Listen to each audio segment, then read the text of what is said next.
Okay, so our recording has begun. Welcome everyone to our 143rd or 4th Reading Online Sports Economics Seminar. We're back on Teams this week. It was very nice to see some of the folk in this meeting. Dennis, I can see, who was with us at the first Latin American Sports Economics Conference last week.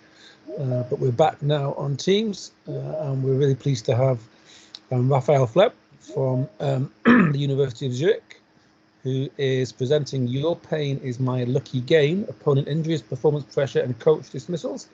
A late change in the title, late because I failed to notice this in Raphael's email from about a week ago. But thank you for that update, Raphael, and congratulations on your publication. The way in which this works, you've got about an hour in which to talk if you want to. There's an hour and a half in total. You can, I'll give you longer if there's lots of discussion along the way. And I guess, question there is for you. Are you happy to take questions as you go along, or would you rather? Yeah, sure. Yeah. I'm happy to take them. Okay. And so I'll kind of act as a moderator if need be. And if people want to ask questions, you can raise your hand and ask questions. So without any further ado, Raphael, please do take away your talk. All right. So yeah, thank you, James, for your kind introduction. I would like to welcome everyone to my talk today. It is a pleasure to be here, and I'm really excited to present one of my ongoing research projects. For those of you who are here because they expected a presentation on our replication paper on outcome bias of coaches in sports, I'm sorry I have to disappoint you. Fortunately for us, as James already mentioned, the paper has been accepted for publication in the Journal of Economic Psychology, and it's already available online. So if anybody is interested to read it, it's already online. So I thought that presenting another paper at an earlier stage makes kind of more sense. And the current title of this project is Your Pain is My Lucky Gain, Opponent Injuries, Performance Pressure, and Coach Dismissals. And this is joint work with Fabienne Jedelhauser, who is also in the audience today, Pascal Meyer, and Egon Frank. Now, from the title, you can infer that it will also be about coaches in a sense, but the decision we are focusing on will be the decision to dismiss the coach in the context of European football. And I hope that the pain reference in the title will make sense after my talk. So let's jump right into it by motivating the coach dismissal decision. Now, dismissing or retaining the coach in European football is an important decision made by the club sports. And usually a coach dismissal also attracts considerable media attention. Now, interestingly, coach dismissal happen quite often in football. So in our sample, the average dismissal rate per team and season is approximately 30%. And this is much higher than the dismissal rate, for instance, of CEOs of big US firms, which is approximately 3% per year. Nevertheless, the decision to dismiss the coach is quite a complex decision. Why? Well, because the clubs the board clubs, the club boards, they have to evaluate the performance of the current coach, even though they do not directly observe all the actions or the effort of the coach. Okay, so instead they do observe many different information signals which can be used to evaluate the quality of the coach. Now, in fact, the informativeness principle by Holmström demands that football clubs should use all available signals of performance for optimal retention and dismissal decisions. So valuable in this context means that the signal is informative about the coach's performance on top of all the previous information signals that they already have. Now, as a consequence of that, all uninformative performance signals should be ignored or filtered out. Okay, and uninformative signals are signals from which nothing about the quality of the coach can be inferred. And this kind of makes intuitive sense because using uninformative performance signals is inefficient because it increases the coach's exposure to risk.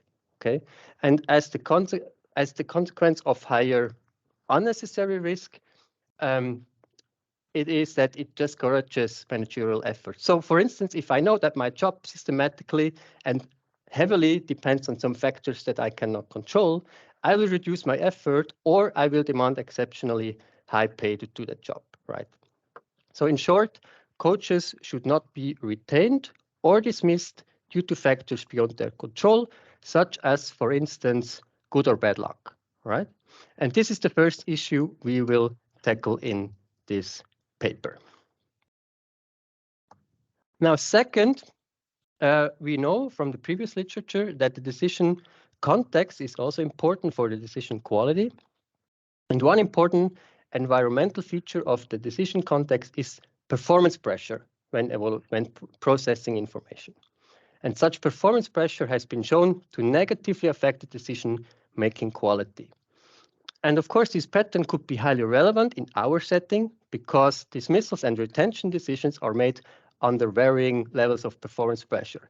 So think about performance pressure from various stakeholders, such as all the fans or the media, when the results look bad. Now, consequently, the performance pressure may play an important role in the club's task to filter out luck when they have to evaluate the coach. Now, taking those considerations into account, we derive the following two research questions that we want to tackle in our paper. First research question is, how does luck affect the decision to dismiss the head coach? And the second research question is, what is the role of performance pressure within this relationship? Okay, so what do we already know about the determinants of coach dismissals from the previous literature? Well, first, and probably not surprisingly, it turns out that performance outcomes matter quite a lot. So for instance, Bryson et al., they investigate head coach dismissals in the top two leagues in Germany, in France, Spain, and Italy between 2002 and 2014, and they show that a higher table rank in the league table increases the likelihood of a dismissal. Now, similarly, the findings of Gilfix et al. Also suggest that the coaches of clubs whose table rank is higher have also a higher risk of termination. Yeah. Now, in addition to the league position, the recent match results matter as well. So, for instance, Dadona and Kind, they measure the short-term performance as the ratio of the number of points obtained out of all points obtainable using windows of 1 week, 2 weeks, or 4 weeks to capture kind of the dynamic of those recent match results. And they do find that better recent match results decrease the probability of being dismissed. Now, finally, the Dios, Tenor, and Forrest, they show that the threat of relegation is also a strong cause of coach dismissals. Now, another important determinant of coach dismissals that has been investigated in the literature is performance expectation. So, for instance, Pieper et al., they operationalize performance expectations as the number of expected points based on betting odds in the previous 5 matches. And they do find that an increase of the number of points expected in the previous 5 matches increases the likelihood of being dismissed. Now, Van Oors and Van Deul, they pick up on this idea and they derive the metric of cumulative surprise, which measures the cumulative deviation from the actual number of points minus the expected number of points that should have been won based on the betting odds. And the authors also find that coaches of teams with lower values of cumulative surprise are also more likely to be dismissed.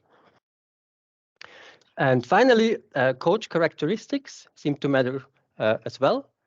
For instance, Frick et al., they investigate dismissal in the German Bundesliga, and they find that the probability of a dismissal increases with the coach's experience. And furthermore, Bryson et al., they distinguish between the coach's tenure at a particular club and general experience of a coach. And they find that tenure is positively related to the dismissal probability, whereas general experience reduces the probability of being dismissed.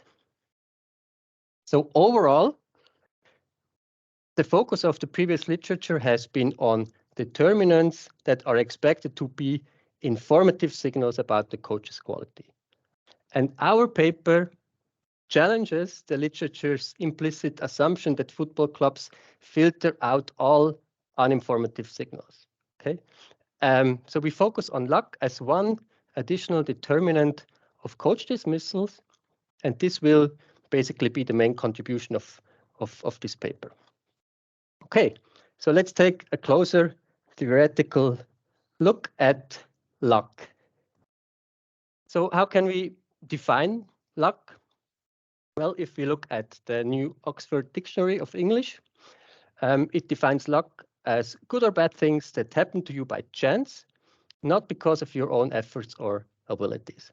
Now, this definition implies that luck is external, luck is uncontrollable and also unsustainable.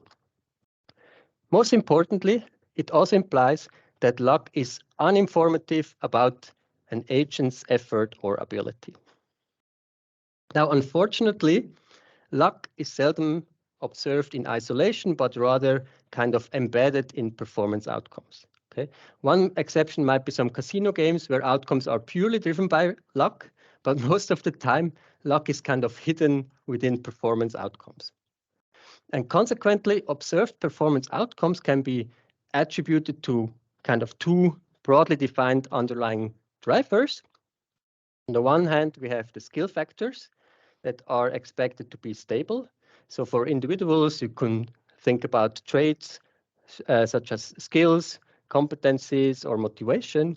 If you're thinking about teams or organizations, you can think about organizational routines or cultures. Now, in contrast, on the other hand, luck factors include all temporary factors that are not expected to persist and are beyond the control of the individual or the team. So, concluding, performance outcomes are typically a joint product of skill and luck. But the problem is, it is often very challenging to correctly disentangle these two components, right? And this can lead to misperceptions.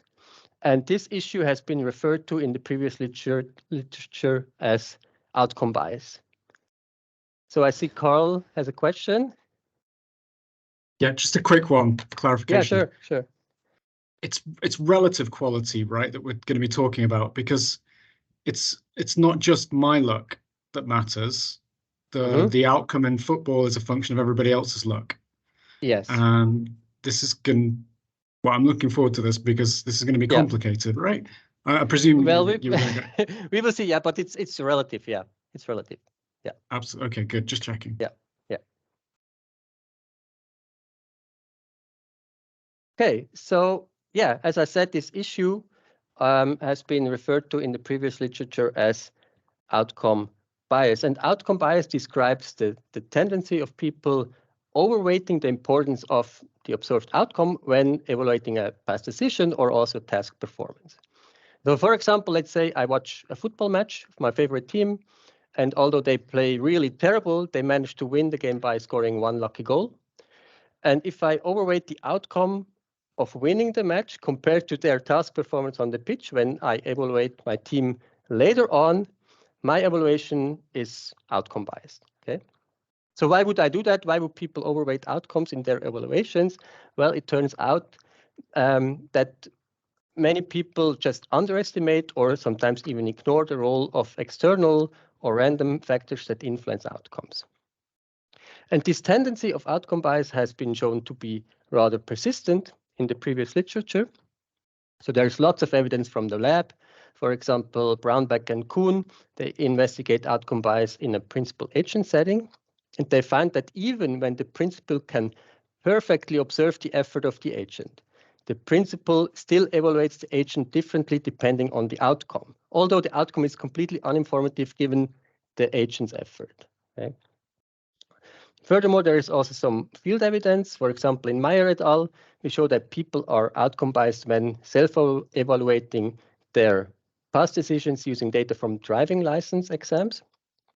And in the context of CEO dismissals, Pascal Meyer et al., and we show that CEOs are more likely to be dismissed when their firms barely underperform the S&P 500 index compared to CEOs of firms that barely outperformed the S&P 500 index, although this performance outcome is conditionally uninformative as well. And finally, outcome bias has also been documented in sports. So Lefgren and colleagues, they found that coaches in the NBA changed their starting lineup strategy more often after a loss than after a win. even when the loss was due to factors beyond the team's control. And in our replication paper, we show that this outcome bias in coaching decisions generalizes to women's basketball, to college basketball, and even to NFL coaches. All right, so based on this empirical evidence, we argue that football clubs' evaluation of the coach is prone to outcome bias. Why? Well, because performance outcomes, so for example, think about match results or the rank in the league table that have shown to be relevant in the previous literature on coach dismissals, may not reliably reflect a coach's quality. But at the same time, more luck, by which we mean more of the good things and less of the bad things that happen by chance, is expected to positively affect performance outcomes. So taking all these theoretical arguments and empirical findings together, we expect that luck has a negative effect on the dismissal probability of the coach, which is basically our first hypothesis. Now, one important property of luck is that it can be either good, so if you are talking about good luck, or bad, if you are talking about bad luck. And although we assume that outcome bias occurs for both good and bad luck, we argue that the strength of the reaction is asymmetric because bad luck more likely leads to worse performance outcomes than good luck. Okay? And the social psychology literature has long documented this asymmetry towards negative information, as people tend to allocate greater weight to negative stimuli, or in the words of Baumeister in 2001, bad is stronger than good. Okay? Now, additionally, those negative stimuli have particularly strong effects on evaluation processes. So for instance, Ito et al. Already back in 1989, they documented that there is more intense brain activity going on when participants in a lab experiment were exposed to negative pictures compared to positive pictures. So consequently, we expect that bad luck has a positive effect on the dismissal probability and good luck has a negative effect, but the response will be asymmetric, okay? Which means we posit that bad luck increases the dismissal probability to a greater extent than good luck decreases the dismissal probability, which is our hypothesis 2C. Now, let's turn to the role of pressure in this relationship between luck and the decision to dismiss the coach. Now, according to the behavioral theory of the firm, failing to achieve performance aspirations leads to probabilistic search. Okay, so clearly we would expect that the dismissal probability is higher when teams are below their historical aspiration levels. And this could be perfectly in line with optimal contracting when low performance is indicative of poor coaching quality. However, we also expect that pressure stemming from various stakeholders, such as fans or the media, is detrimental to the decision quality itself. Why? Well, we argue that stakeholders typically have less information available about the coach than football club board members, right? Which makes these stakeholders even more prone to outcome bias. So they have to rely more on those noisy performance outcomes, such as match outcomes and table ranks, which leads to less accurate evaluations. Now, if pressure from these stakeholders is low, their misperceptions do not really matter, right? Because they just remain kind of silent. However, in pressure situations, these stakeholders step up and push their biased evaluations towards the club boards, which may lead to less accurate dismissal decisions. And deriving from these arguments, we expect that performance pressure moderates this tendency to act on good and bad luck. In particular, we expect that pressure accentuates the positive effect of bad luck on the dismissal probability, and we also expect that pressure accentuates the negative effect of good luck on the dismissal probability. Okay. Any clarification questions so far? May I? Yes. Yeah, please. Carl was before me, so maybe Carl wants. I wasn't, Alex. Sorry. But it's fine. Okay. You go, Alex. Yeah. Okay. So my question, it's a very technical, but it's a very might be annoying question. But I see many people, they present their papers and they use this hypothesis. Hypothesis 1, hypothesis 2.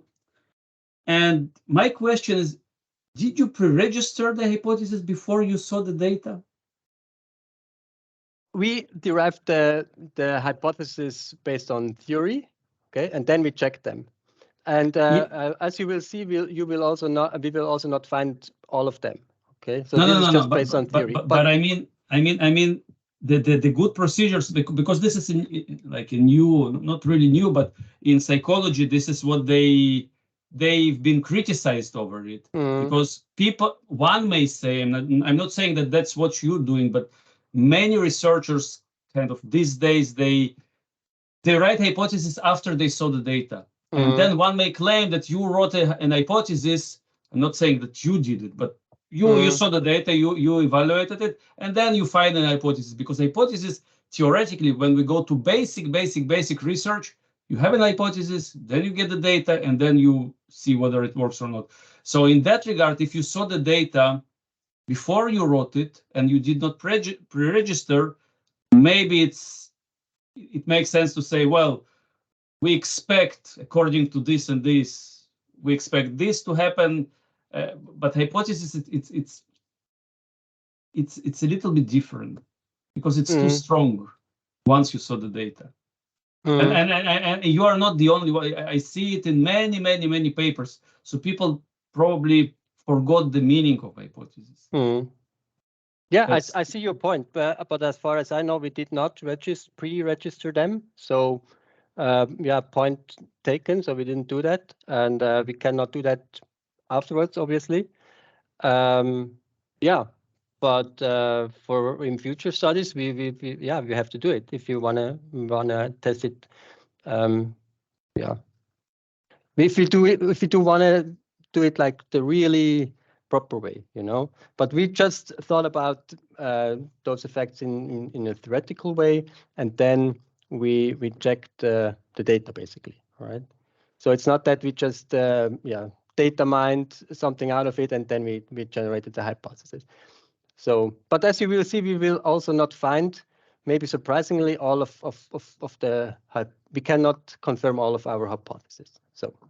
Yeah. And by the way, I fully trust you did not data mine. That's definitely about it. But just for a good practice, that's because I see we in sports economics maybe we need to improve. No, it's not to you. Maybe it's for all of us. That's a good point, Alex. Thank you very much. All right. So, if there are Carl, yeah. Then Georgi has a question as well. Thanks. Tell me to shut up and wait till the end if you need to with this. But if the manager, I'm thinking of a complication for identification later. But I've got in mind a world where you hire a manager, but as soon as from the pool that you hire the manager, the next day the pool that was available to you is probably getting better, because the technology is constantly improving. The management technology is constantly improving out there, in the sense that managers are getting better and better and better. They're getting better coached, better trained. They're learning new things. That each new cohort of managers is better than the last one. I'm imagining a world where that's very difficult then to disentangle from the current manager looking like he's relatively unlucky, when actually he's just behind the times. And a good board of a football club is always looking what's out there, because the guy that you hired 1 year ago, the next guys that are coming along, they've already probably on average, the guys who are available are just better. Yeah, I agree, but I don't see why this would systematically correlate with luck, right? So otherwise you would say all the older managers have more bad luck or good luck. No, so, it's going to depend on how you're measuring luck, I think. So this is probably too early in the sense, because I'm imagining what you might see as another manager being lucky and therefore he's somebody that the current board thinks will take him.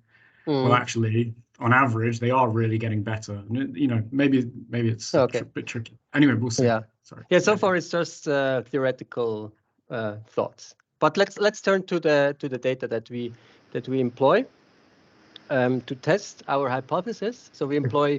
Just before you move on, Raphael, Georgi had a question. Sorry, I didn't see it. Okay. Yeah, Raphael, I'm sorry. Just really quick. In terms of theory informing your research, have you looked at because right now from the prospect theory, right, it only talks about the domain of gains for the other team. Have there been instances in the domain of losses? For instance, can the coach do something other than, you know, getting ejected? Can something happen with the coach of the opposing team that all of a sudden your opposition would be in the losses domain? Because obviously a coach, you know, being removed from the match is an obvious loss, as you're going to show. Or I guess my question would be, have you tried tying it to the prospect theory? We have not directly. So we tried to tie it to the behavioral theory of the firm, which is a little bit related to prospect theory. But the only thing that we used so far is that once you're below your expectations or aspirations, this triggers some problematic search. And one solution could be to dismiss the coach, but there are other solutions. So for example, you hire new players if this is an option, or you transfer players or whatever. So but one thing you can do in this problematic search is to find a new coach. So this is what we incorporated a little bit, but other than that, we do not incorporate any prospect theory basically. Okay. All right, so let me proceed to the data that we employed. So we employ matches of the top 5 European leagues from England, from France, Italy, Germany, and Spain over 5 seasons. So from 2016 to the 2020 season. And our raw sample includes 18,058 team match observations from approximately 9,000 games.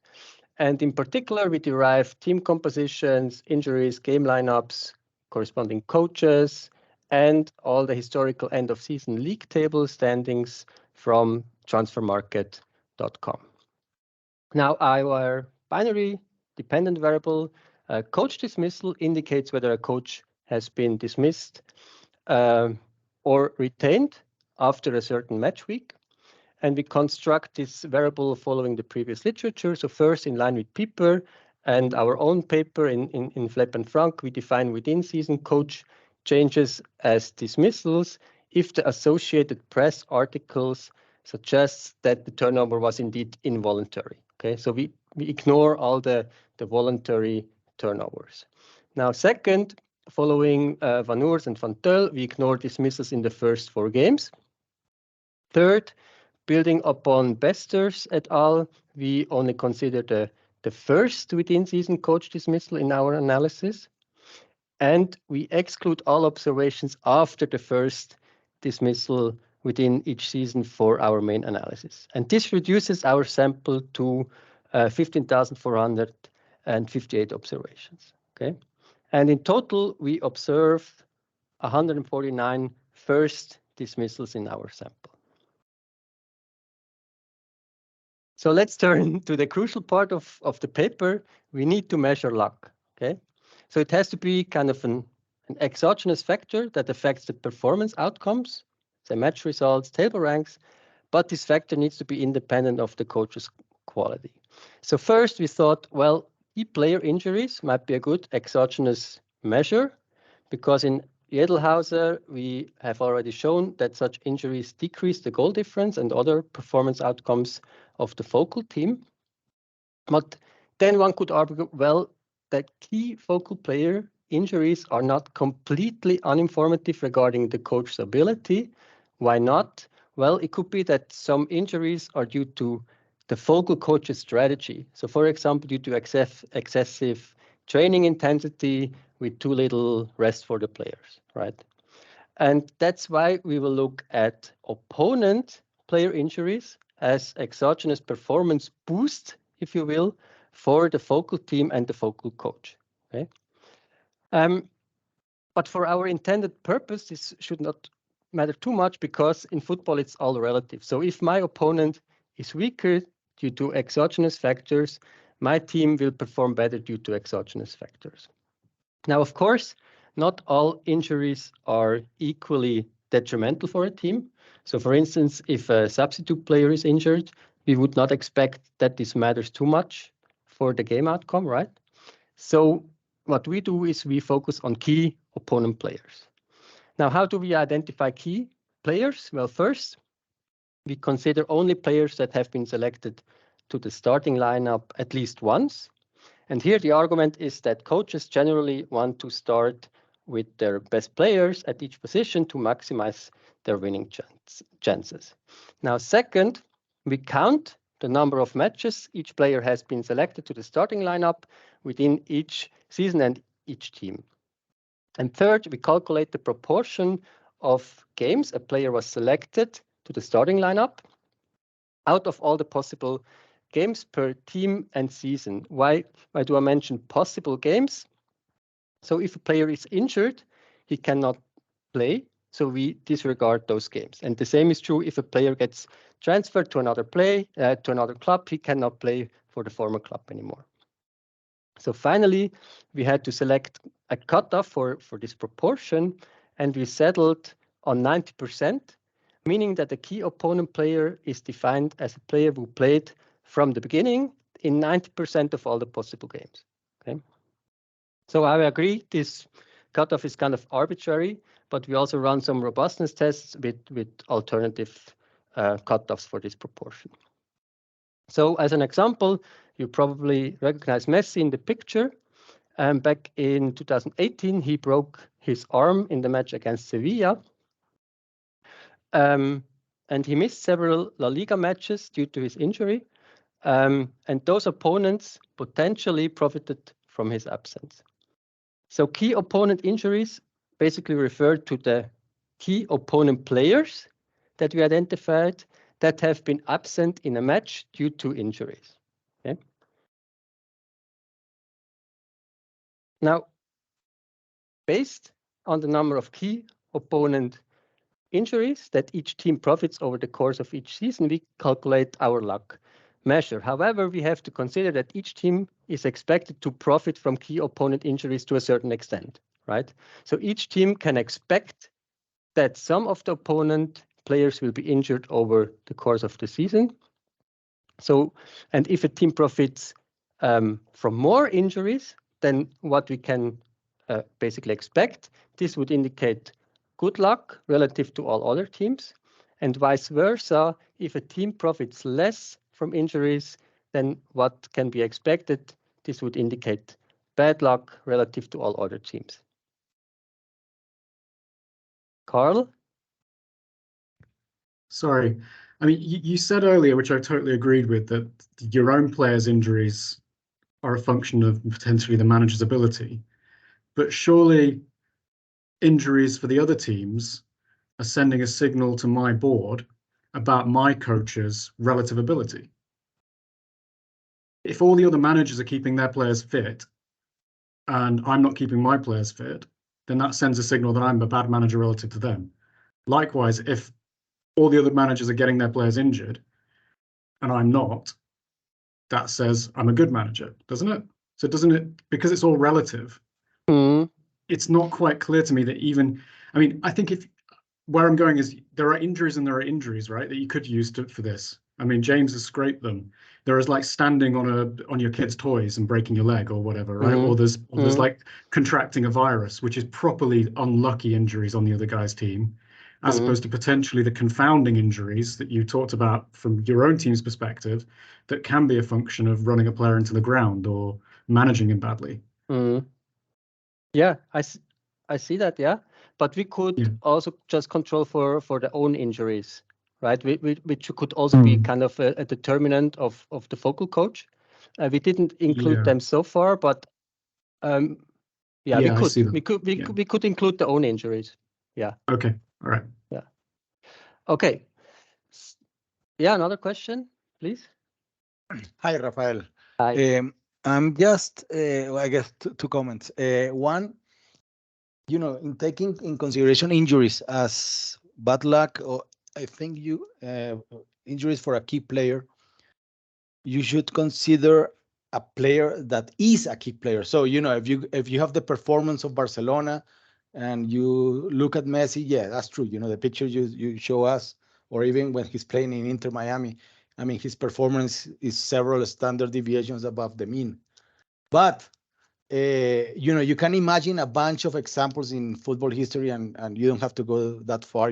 Consider Rafinha in Barcelona. He was injured. He was the chosen player by Xavi, but he got injured, and then came Ferran and Fermin and two other players that actually did a very good job. So I don't think that would be taken as good luck for the other, or even bad luck for Barcelona, because because Rafinha, kind of yes, a good player, but I'm not sure that he really makes a difference when playing for Barcelona. So I'm not sure we are capturing that. And the other thing is, before I forget, because I may have to leave early, I don't know yet. Have you read the book by Anderson and David Sally?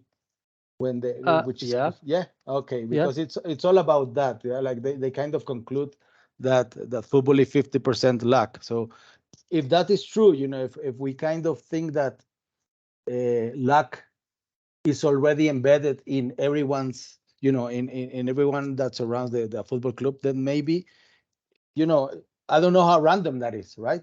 Because if we know that I'm going to win or lose, I have, I can control 50% of the result, but I have 50% that is luck. Then what you really want to measure is how far away you are from that average, I guess, or from that cutoff line, something like that. Yeah, thank you very much for your comments. So regarding the first one, yeah, so far we did not really try to weight the impact of an injury. So far we just looked at those key opponent players, defined as they had to play 90%. But of course there is still variation within those players. But we could try to weight them so high, but yeah, I'm not sure whether this leads to somewhere, because then you would have to incorporate a lot of stuff. So far it's just unweighted. Okay.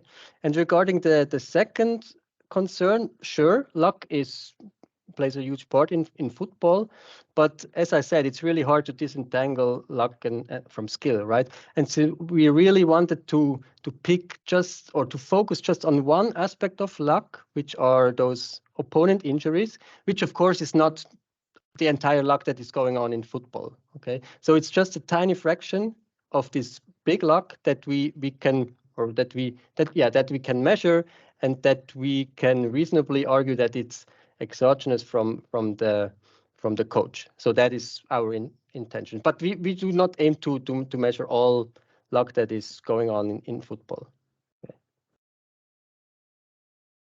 Okay. So just before you carry on, Raphael, Alex has got a question. Alex, please. Yeah, thank you. So given that I'm a big fan of the scheduling literature, I straight away think, first of all, how do you define injury? What is injury? If the players are not playing at the game, okay. If they are just not playing on the bench, is it okay? So the injuries are defined as in transfer market. Okay, so they have different reasons. It could be also kind of a flu. It also accounts for an injury, and we have the different reasons, so fractures, whatever.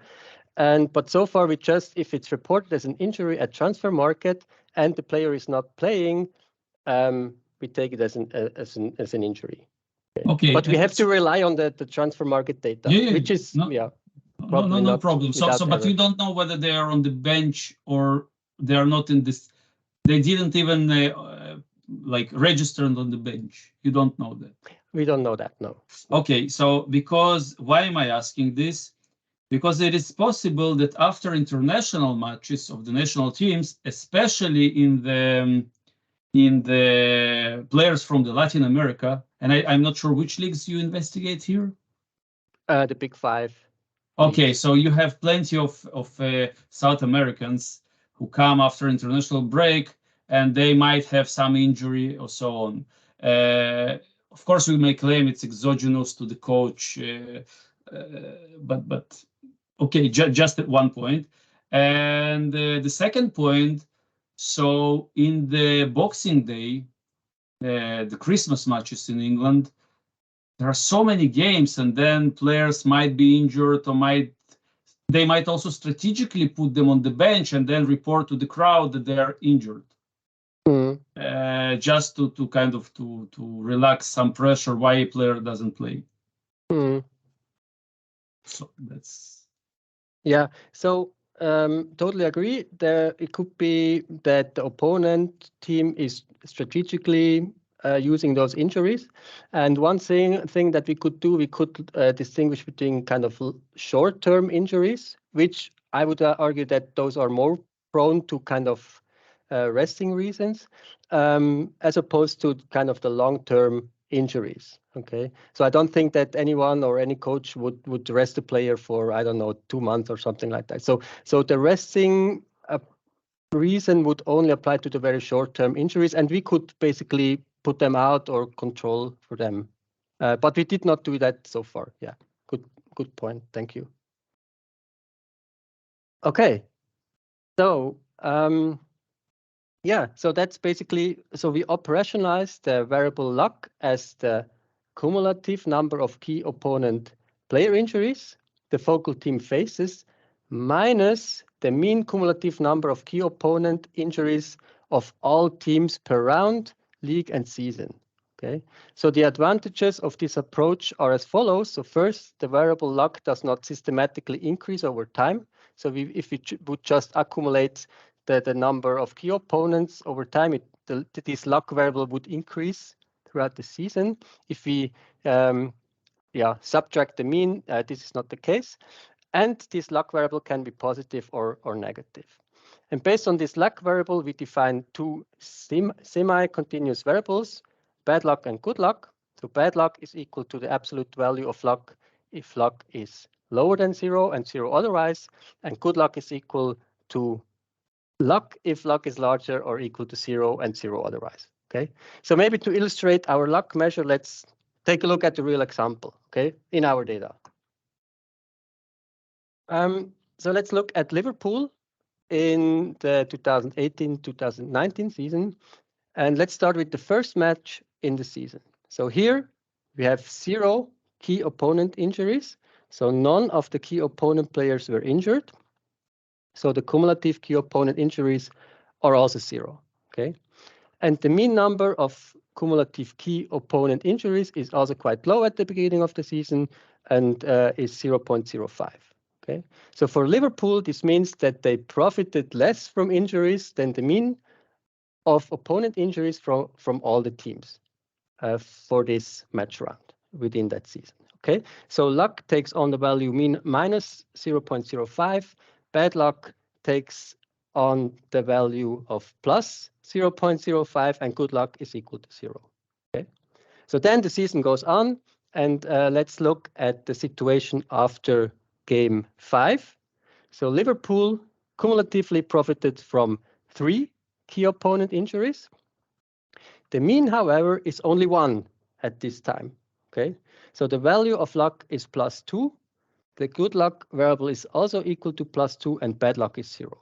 Okay, so again, we operationalize luck basically as how much a team profited more or less from opponent injuries than all other teams.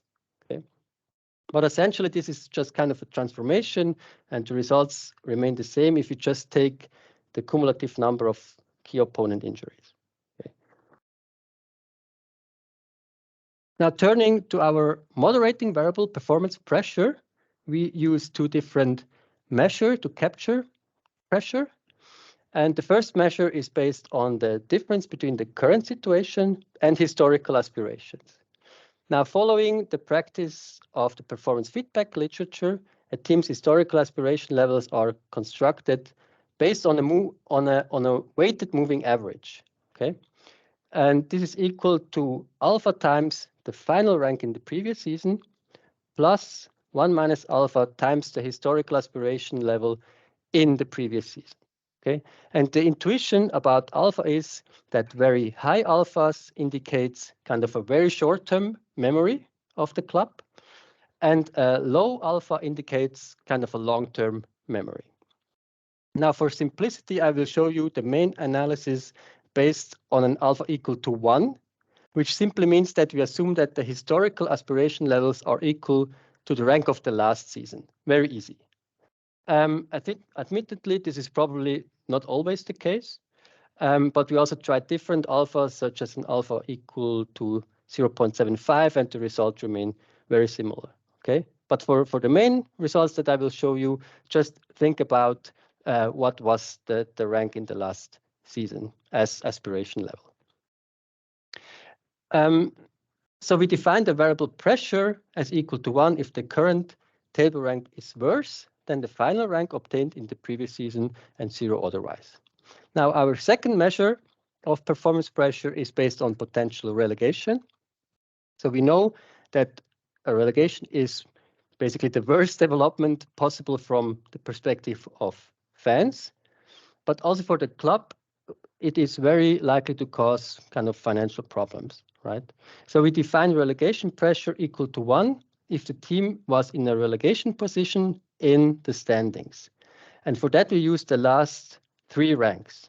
So we treated the relegation playoff round spot, so for instance, in the Bundesliga, exactly the same as a direct relegation spot. Okay.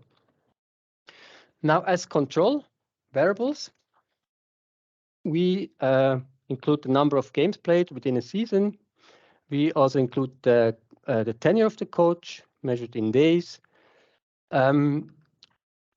Furthermore, there are certain teams that have sometimes played more games or less games than the other teams in a given match week.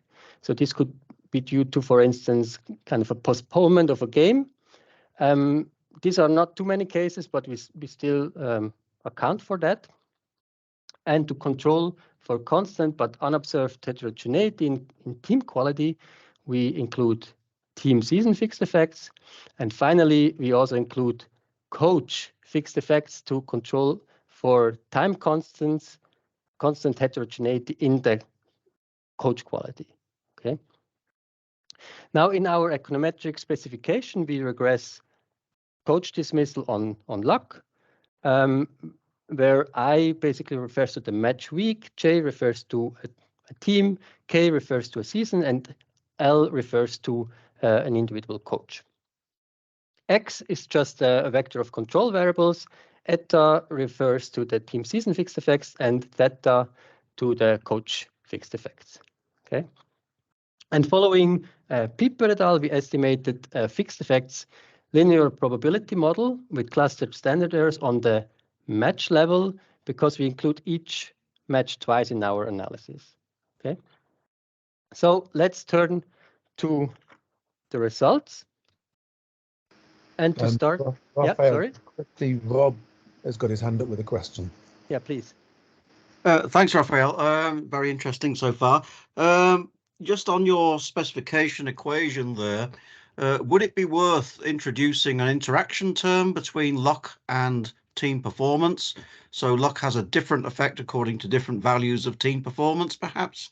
Not sure how that would go, but you could easily add that in. So actually, we do that. So we interact luck with pressure, which is, of course, somehow related to team performance. Okay, so we have those pressure measures, which is just a dummy, but we could also interact it with kind of continuous variable. But actually, we do that later on. I will show you that. Okay. Yeah, we did that. Okay, so yeah, let's turn to the results. But first, let me provide you the most important summary statistics of the variables used and note a few things. So the number of observations is 15,458, except for the pressure variable, for which we have only 15,213 observations. So we miss approximately 200 observations because we collected the ranks on a match week level. but sometimes teams play twice within a week. So the rank of the first of the two games within a week is missing so far. And we are aware that this is not optimal right now, and we will collect the missing 200 ranks in one of the next step of the paper. Okay, but as of now, pressure, whenever we include the pressure variable, we have approximately 200 observations less, just to be fully transparent here. Now, the mean coach dismissal rate is per match is 1%, okay? And the luck variable is close to 0, but not exactly 0, because we exclude all observations after the first coach dismissal in the main analysis. So if you would take the raw data sample, including all 18,000 observations, the mean of luck would exactly be 0 by definition. The pressure based on the difference between the current rank and the historical aspiration levels, so in this case just the last season rank, occurs in approximately 37% of all observations, and pressure due to potential aggregation occurs less often in approximately 11.5% of all observations. Okay, ready to see the results? Well, not so fast. Let me show you that our luck measure is indeed relevant for team performance first. So if our luck measure would not be relevant for team performance outcomes, we would also not expect it to matter much, right? So in column 1 of this table, you see that the estimated effect of the number of key opponent injuries on a match level, so this is on match level, on the goal difference of a match, including team fixed effects. And the coefficient is positive and significant, implying that if one additional key opponent player is injured or during a particular match, and hence is missing during that match, the goal difference increases by 0.1 goals. Okay. And in column 2, we use the rank in the league table as a dependent variable and regress it on our luck measure. And the implication basically remains the same as before. So higher luck significantly increases the rank of a team, meaning that the teams are ranked better after higher amounts of luck, basically. And based on that, we conclude that our luck measure is clearly relevant for performance outcomes. Okay. Now let's turn to the main results. In column 1, we include luck as the only predictor of coach dismissal, and in column 2, we include all the control variables, including team season fixed effects and coach fixed effects. And the coefficient of luck is negative and significant, meaning that higher levels of luck decrease the dismissal probability, which is consistent with our first hypothesis. Now, how large is this effect? Well, a 1 standard deviation increase in luck, which was 1.152, leads to a decrease of approximately 0.15 to 0.2 percentage points in the dismissal probability per match day. Okay, so this seems small, but if we relate it to the average dismissal rate per match day of 0.01, this effect is actually equal to a decrease of approximately 15 to 20% of this base rate. Okay, so the effects are small because the dismissal rate at the match level is also very small. Now, if we proceed to columns 3 and 4, we see that the previous effect is mainly driven by bad luck. Okay, so the bad luck coefficient gets more pronounced, which confirms our hypothesis 2A, but we do not see any effect for good luck. So H2B is not confirmed. And finally, the F-test for equality of the absolute values of the coefficients shows that the parameters estimates are significantly different from each other when we include the control variables. Okay, so this confirms our hypothesis 2C, which stated that the effect of bad luck is asymmetrically larger than the effect of good luck.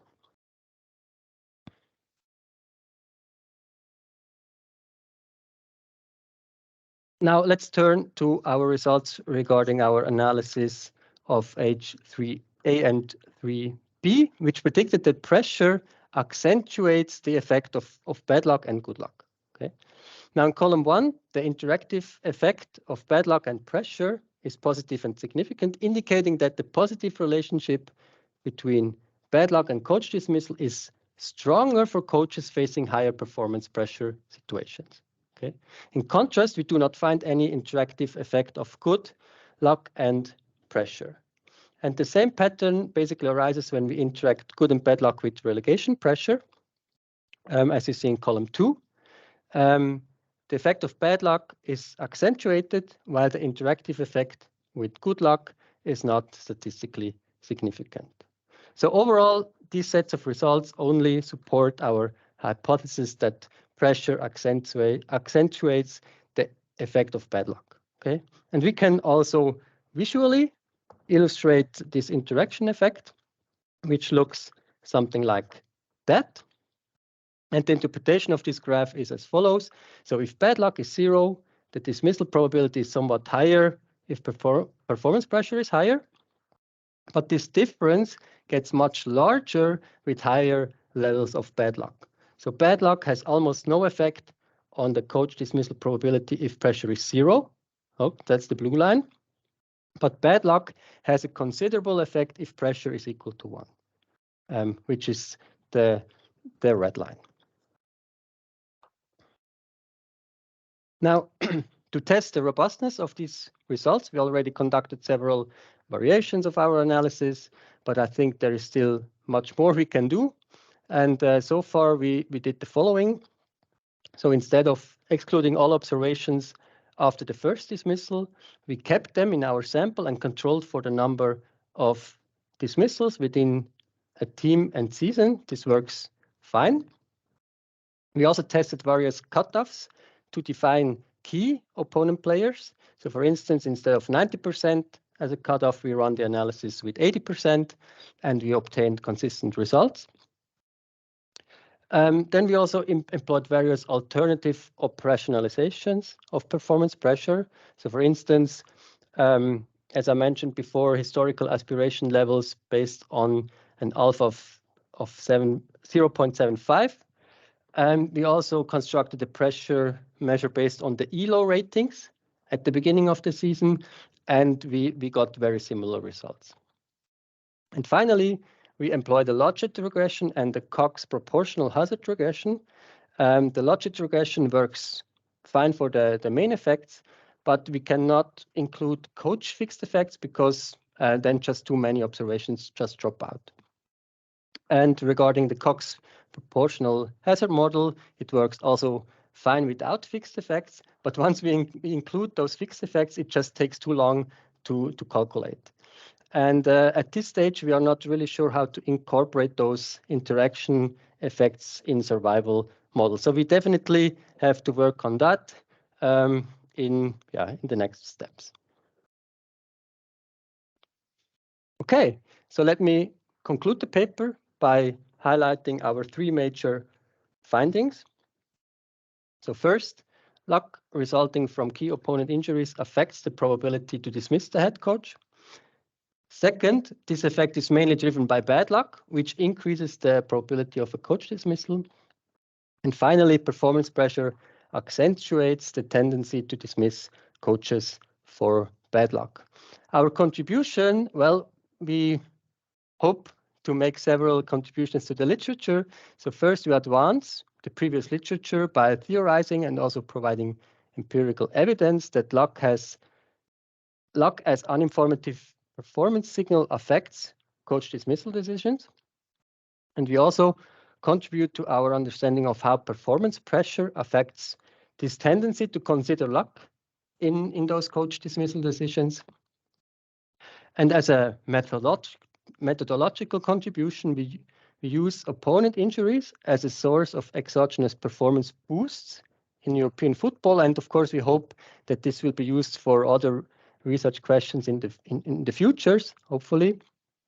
And finally, our paper also provides important practical implications for football clubs.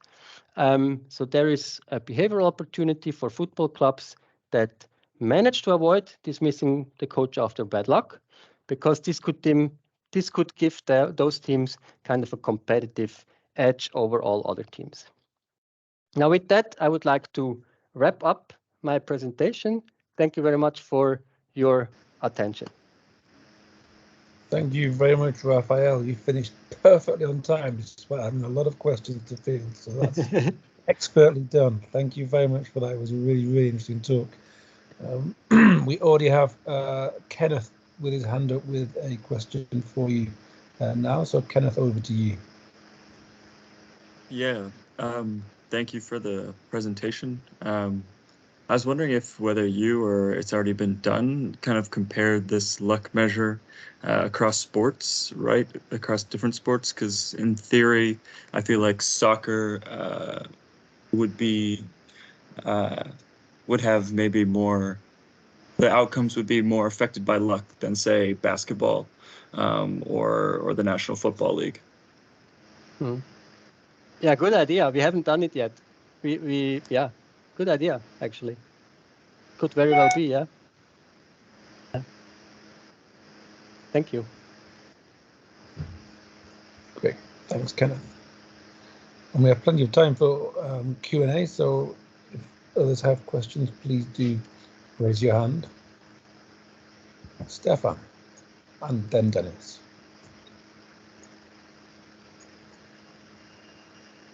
Hi there, but very interesting paper, and yeah, this is a great topic.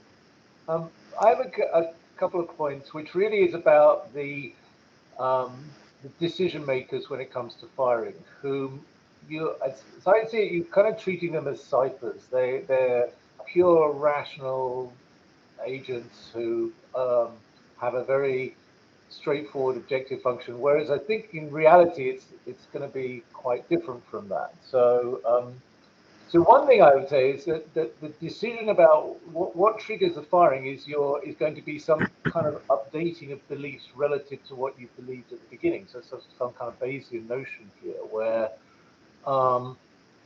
you hire the coach in the belief that you will have some expectation about the variability of their performance, and then the actual results will cause you to update your beliefs about that variability. And I have a paper with Thomas Peters and Marco Turbio where we look at this idea of teams have a tendency to hire mediocrities who have experience rather than young coaches whose expected performance is going to be variable, but who actually on average would be better. So there's that kind of bias. And then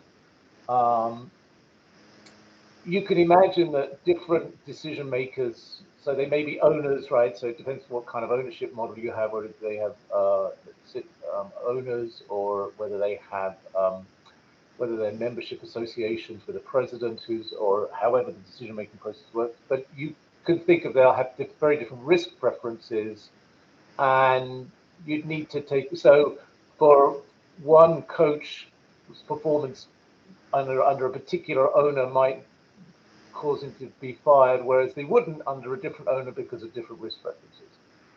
And then you go even further and start saying, well, what about who, the people who get hired, it's not, they often have a relationship with these individuals before. So for example, I was just thinking of Inter Miami, and David Beckham hired Phil Neville in 2021 to manage the club.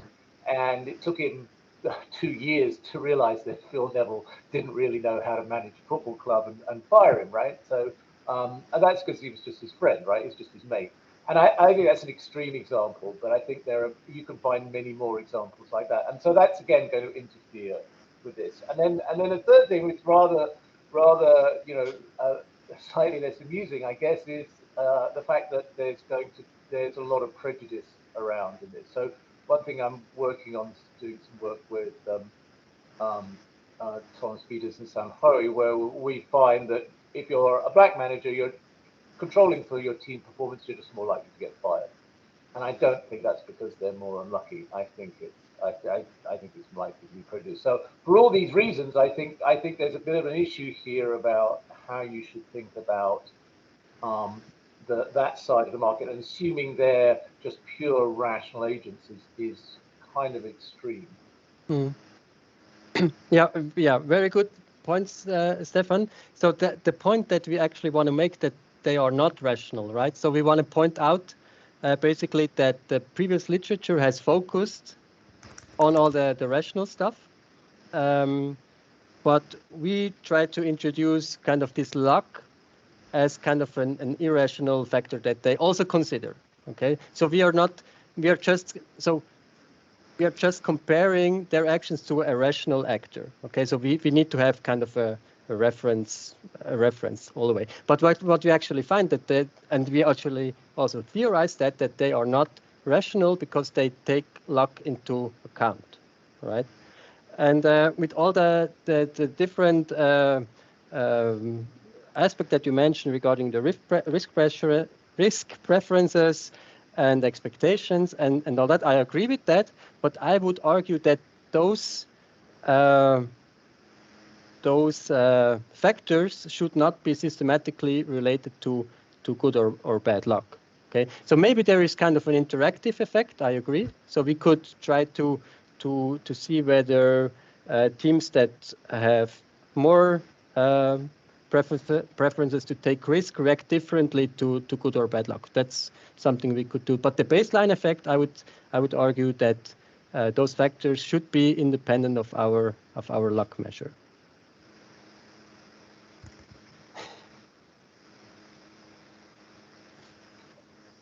Yeah, that's really, I mean, it's very interesting. I mean, I suppose one of the things that you're comparing it to, your standard is sort of homogeneous, but I mean, so if I have a different preference for risk, that doesn't mean to say I'm not rational, right? Or that's if you've got two decision makers and they come to different decisions, and that makes your luck coefficient significant. Why couldn't it just reflect that they have different attitudes to risk, not that they are not behaving rationally? Yeah, I mean, I have to think about it more carefully. So thank you very much. Yeah. Thank you. Thanks, Stefan. Dennis next. Thanks, Raphael. Very interesting talk. I have a couple of comments and questions that are probably a little bit related to what Stefan and others have said. So I think about a couple of issues related to the dismissal. And the impression that I get from the way you've talked about it is that this dismissal occurs almost out of the blue, as if it's unexpected. But my guess is that it's something that has been building over time, that this team has underperformed on a consistent basis, and the ownership, the higher level management has finally gotten to the point where they can't put up with this anymore. In the US, you will see in press reports that a manager or a coach is quote unquote on the hot seat, meaning that they have not performed, their team has not performed as expected. And so it seems to me that rather than sort of a one-time measure, that you really need to think about how the season has evolved. And so that's the expectation story, right? What were we expected to do compared to what we have done? And it's not just a one-time, this game kind of effect. It's this accumulation over the time. The second sort of thing that occurs to me is that I don't get the impression from what you've done that you've accounted for what happened in the game after which they were dismissed. So I can well imagine that this match turns out that the opponent had a huge number of its star players missing. So we were expected to win easily, and we won, but it was a much closer match than expected, or they were missing their star players and we lost. And those seem to me maybe to be different. If we were expected to win big time, but we still won, is better than if we were expected to win big time and we lost. And so this emotional response of the ownership may be stronger in the one case than in the other. And then the final thing that I didn't see was any control for the quality of the team. So it's typical regression explaining points per game or something like that would include relative salaries. So how big is the payroll for one team relative to the average payroll? And there's no real control for that, which is a way of thinking about what are the expectations. What's the payroll of this team relative to the payroll of the other team, independent of the players missing because of injury. And so there's things that I'm just a little concerned about that are missing from the explanation and may be causing some biases in what you're getting. So thank you. Thank you very much, Dennis, for your comments. So maybe just a quick response. So regarding the quality of the team, maybe. So what we do is we include team season fixed effects, which should, I would argue, account for the quality to a certain extent.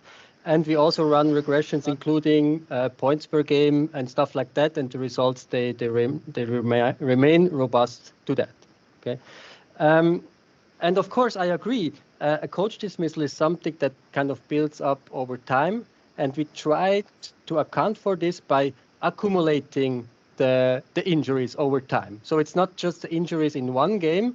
It's the accumulated injuries from the start of the season that I profited from up to the game, up to the focal game, right? So we try to account for this building up of the dismissal. And we also control for the expectation difference. So we actually include this performance pressure, which indicates whether I'm above or below my expectations from the previous year as well. But I agree, we could do more in this direction. Thank you very much, Dennis.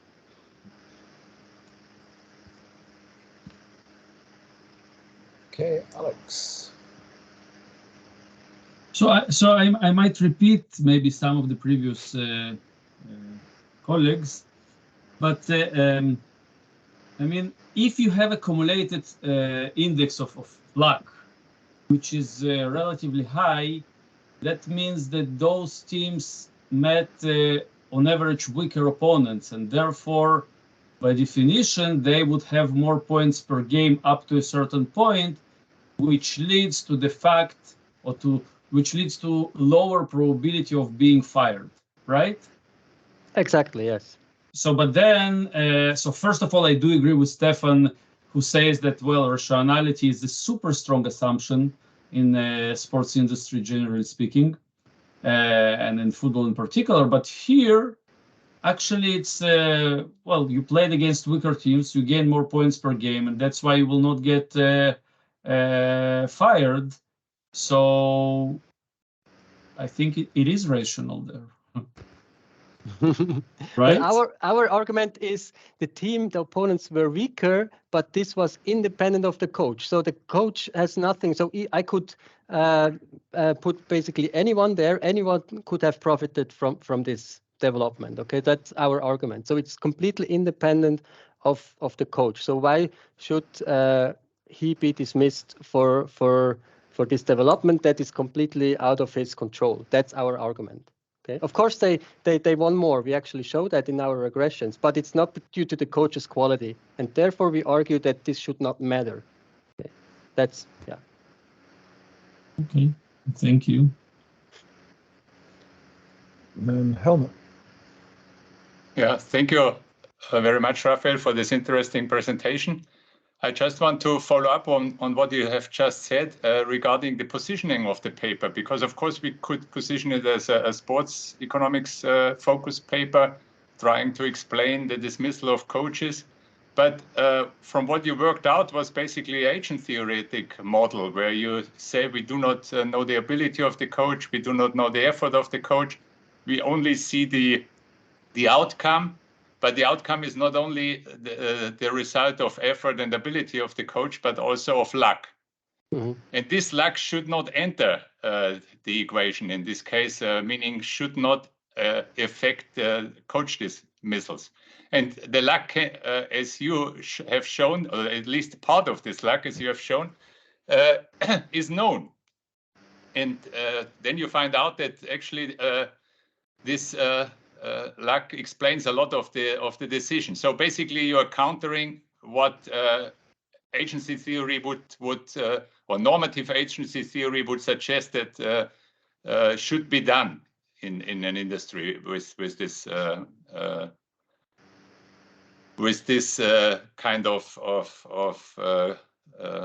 what we've seen here. So with this problem of disentangling ability, effort, and luck as determinants of outcome. So I think you could position it as a general paper and trying to empirically test the normative hypothesis of agency theory. So this is what I would suggest or recommend. Yeah, I mean, yeah.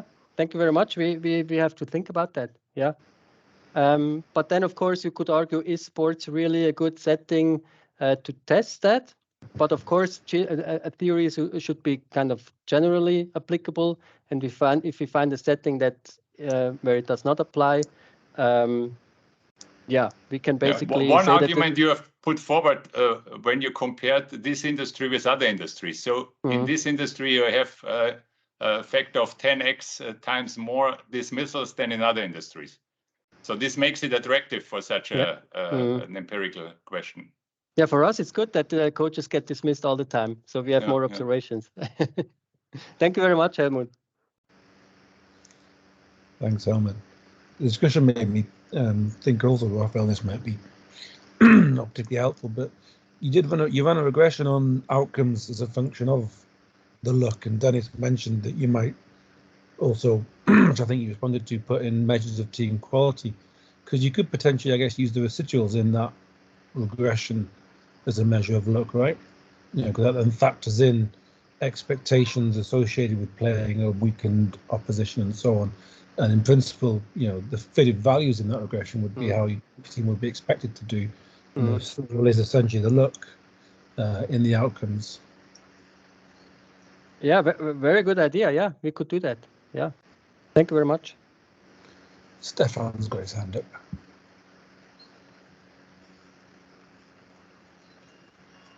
Yeah, I just want to come back on the points and the points Helmut was making. I do think I do think it would be. I know, as you said, Raphael, I think it'd be difficult to position this as a paper which says, well, surprise, surprise, decision makers about firing coaches are not rational. I just think everybody's going to say, yeah, no, we kind of knew that. My view is you need to factor in the decision makers in this in order to it's just you're just looking at one side of the market, and one way you might do that is to start thinking about the history of previous decisions. So I mean, given it's not difficult to identify who the decision makers are in this. It's not difficult to say, well, look at the history of performance and I mean, for example, is there a systematic element in the decision making? Is there evidence that some clubs pay more attention to this luck variable than others? And particularly when you have changes in ownership, which we have quite regularly, and you can also see whether changes in ownership change the decision. So because I do think that this is, I mean, as you say, this is a great area for people to discuss dismissals because there are so many. And I think going down the route that there's any rationality in this is kind of risky, because doesn't look terribly rational to most people on the outside. But I do think, thinking about how these interactions work and about how different decision makers may have different preferences and how that manifests itself in the exogenous performance of the or exogenous luck of the applied to thing. I think that's potentially a very strong route to go down. Thank you very much, Stefan. Yeah. So far, we tried to control for the decision-making body to a certain extent because we included team season fixed effects. So we assume that the decision makers remain the same during the course of a season. So we captured that maybe a little bit. But yeah, I fully agree. We could look at kind of heterogeneity among the decision makers. That would be very interesting. Yeah. Thank you very much. Thanks, Stefan. Back to Helmut. Yes, thank you very much. And also, thank you very much, Stefan. Of course, all your points are well taken. But you could also take the opposite position and say, okay, this is an industry where there's so much at stake. I mean, they should act rational. So there's so much at stake, winning or not winning a match, and it's so much at stake. Of course, monetary-wise, but also in terms of emotions and everything. So you could also find good arguments for why they should act rational, and work out of that. But of course, I fully understand, Stefan, that it seems as if they are not. Yeah. But as a researchers, we could also take this position and say, okay, they should, and what do they take into account, and what do they not take into account, and from this perspective, I think Raphael's work is quite informative. No, I think it's very interesting, and I'm not challenging that at all. But I think the idea that people should be rational is kind of a difficult one. I mean, if you think about Twitter. I mean, Elon Musk should not have done half the things he's done at Twitter, but he did. And you know, people do this all the time, and you know, saying people ought to be rational is sort of odd position to take, I think, or difficult position to sustain. Why ought we to be rational? Why shouldn't I be emotional? What's the reason not to do that?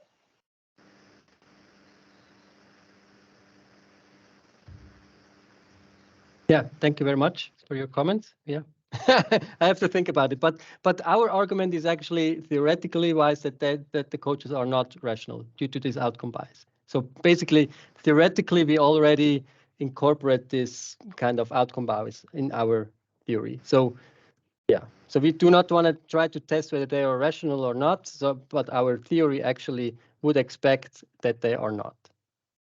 So. So are you saying it's an assumption that they're not rational, or that? I mean, based on our theoretical arguments, okay? So based on the evidence that we have on outcome bias, we assume that outcome bias is in football is especially strong because there is a huge outcome focus. And we also assume that the club boards are to a certain extent outcome biased as well. And that's why we see the results. And if they would be fully rational, they would not be outcome biased at all.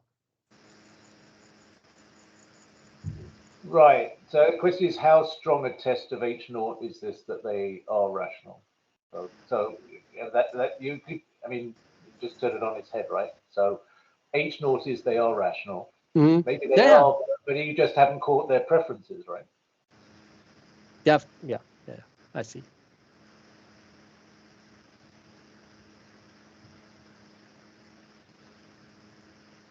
Okay, we've got time for one more quick question or comment.